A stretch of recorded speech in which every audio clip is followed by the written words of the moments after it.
Hello friends, welcome to Smiley Stories. Are you ready for a story? The Invisible Boy by Judy Ludwig, illustrated by Patrice Barton. Can you see Brian, the invisible boy? Even Mrs. Carlotti has trouble noticing him in her classroom. She's too busy dealing with Nathan and Sophie.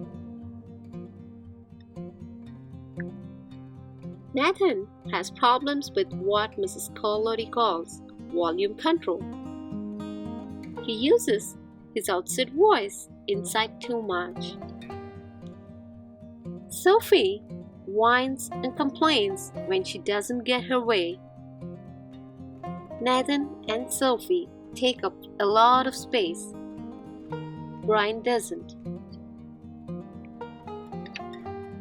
When the bell rings for recess, Micah and JD take turns choosing kids for their kickball teams.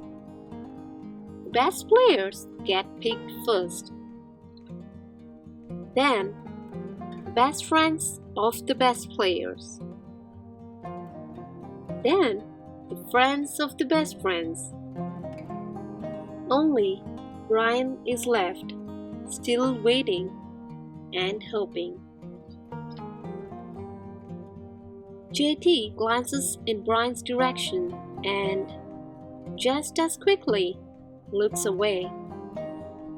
"We've got enough players for each team," he tells the others. "Let's play ball." In the cafeteria, Madison and her friends talk about her birthday party. "The rope swing over the pool was awesome," says JT. "Yeah, so was the water slide," adds Fiona. "That was the best pool party ever." "I'm so glad you guys had fun," says Madison. Everybody did, except Brian. He wasn't invited. At choosing time, while the other kids play board games and read, Brian sits at his table, doing what he loves to do best. He draws fire-breathing dragons scaling tall buildings, space aliens locked in intergalactic battles, greedy pirates digging for treasure,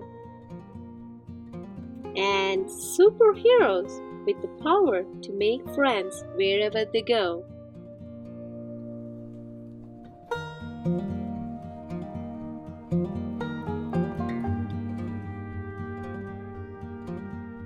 On Monday morning, Mrs. Carlotti introduces Justin, a new student, to the class.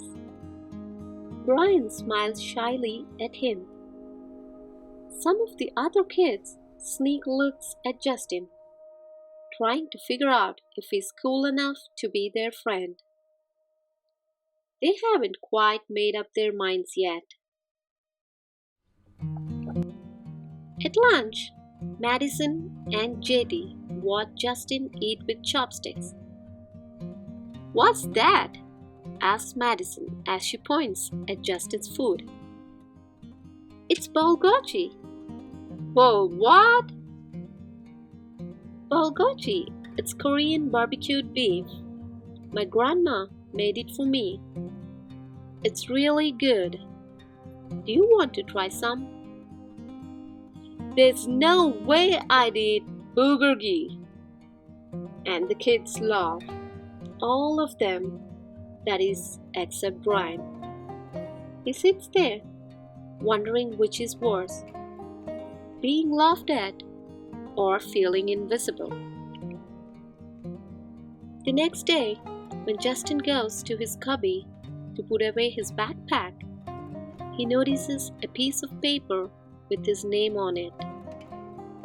"Justin, I thought the bulgogi looked good." Brian: "Yum." At morning recess, Brian finds a piece of chalk on the ground and starts drawing away. You're Brian, right? Yeah.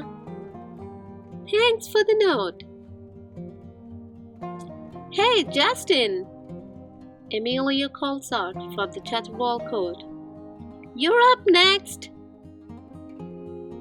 Sorry, I gotta go, says Justin. By the way, that's a really cool drawing, he adds before taking off.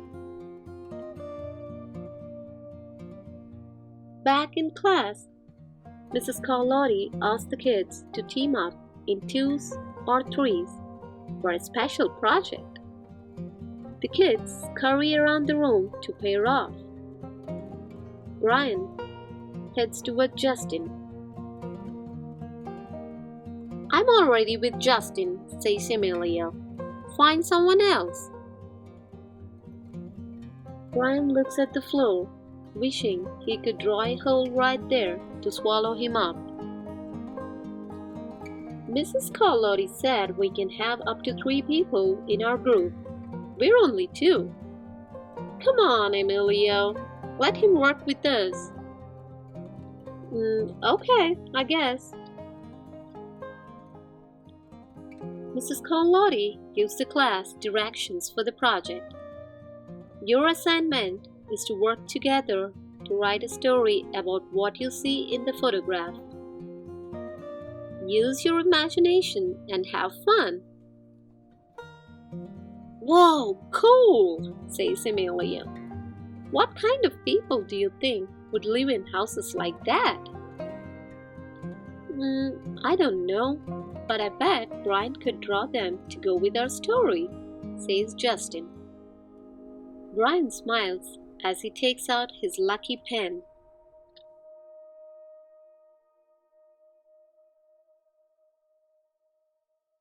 The crooked story we made up on the spot. It's lunchtime again, Brian's least favorite part of the day.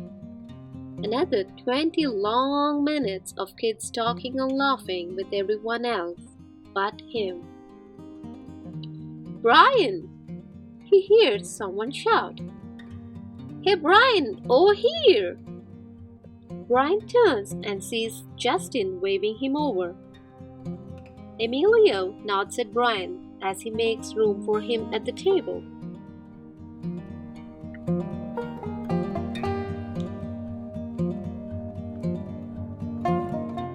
Cookie? Thanks! Maybe, just maybe, Brian's not so invisible after all.